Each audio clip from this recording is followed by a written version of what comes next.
Bonjour, je suis Fabrice Salson, créateur joaillier installé à Paris depuis 10 ans maintenant, en atelier showroom. Donc c'est un petit endroit très discret où je reçois sur rendez-vous.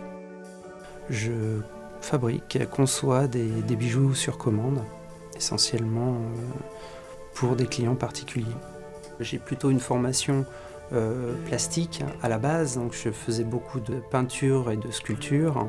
Je suis arrivé dans le métier donc en faisant ma formation en tant qu'apprenti et en travaillant plutôt dans la grande distribution.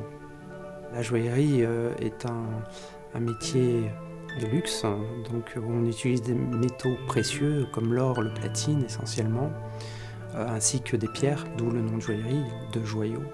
Après ça peut évoluer en fonction des trouvailles. J'essaye d'ouvrir en fin de compte une nouvelle vision de la joaillerie avec des pierres peu communes en France.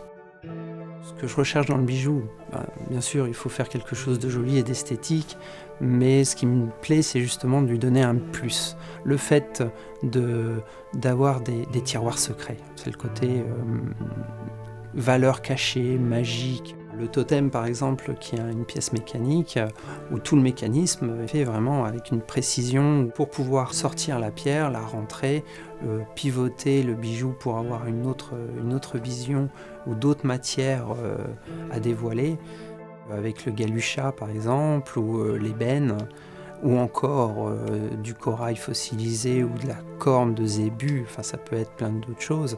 On dévoile une matière ou on en cache une autre, ce qui permet en fin de compte d'avoir un bijou évolutif. On a en tout 4 bijoux en un en quelque sorte. Le toucan, il y a l'esprit d'un œuf, mais qui ressemble un peu au yin et au yang, qui s'effeuille et qui devient un oiseau. La B-Twist est une bague évolutive qui a 2 facettes. L'évolution se fait par un double pivot qui permet, tout en gardant le même design, de changer la couleur de pierre sur le dessus.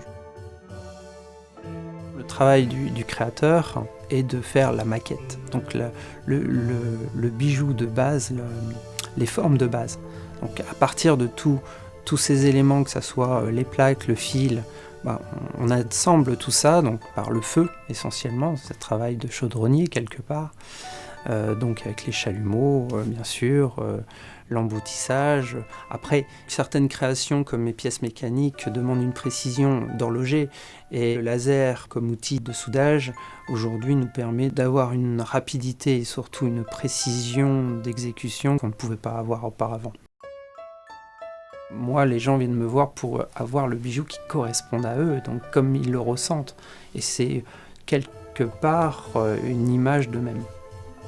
J'ai un site internet qui présente toutes mes nouvelles créations et donc mes coordonnées. De cette façon, les gens me contactent, prennent des rendez-vous et viennent à l'atelier travailler sur une création, la création de leur désir.